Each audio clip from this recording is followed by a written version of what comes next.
Fui buscar meu filho na mãe dele e ela me sai com um pedaço de porta e 2 cavaletes e diz: por favor, você pode cortar 5 centímetros dos pés destes cavaletes? Porque ele quer uma mesa gamer diferente. Olhei e pensei, legal, um projeto. Pesquisei com meu filho vários formatos de mesas feitas de portas de madeira e gostamos desse desenho de I. Como era para fazermos juntos, decidi por caibro. Fizemos o nosso desenho.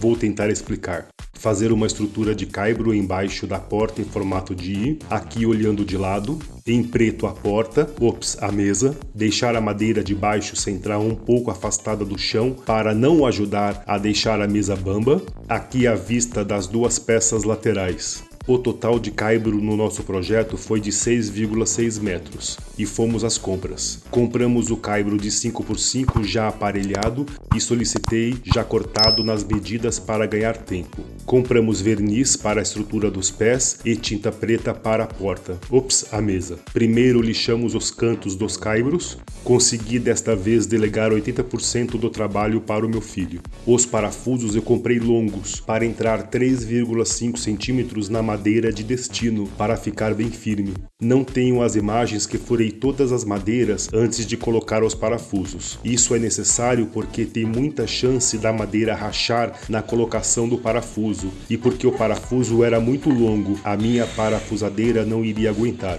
Aqui está a estrutura de ponta cabeça. Como comentei, deixamos esta pequena diferença do chão da madeira do centro. Aqui a estrutura toda parafusada. A porta, a mesa, tinha sido cortada, então tinha este vão aberto. Como eu era aeromodelista, eu tinha uns pedaços de madeira de balsa. Cortei e colei com cola de contato. Demos uma geral na mesa tirando umas gororobas que tinha com uma espátula e uma lixada simples em tudo.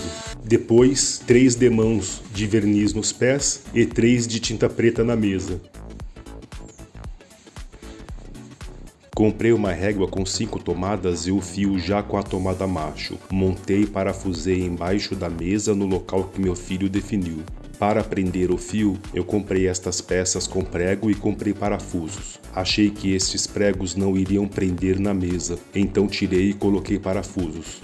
Eu tinha uns LEDs simples em casa e instalamos atrás da mesa para refletir na parede. Aqui o investimento total.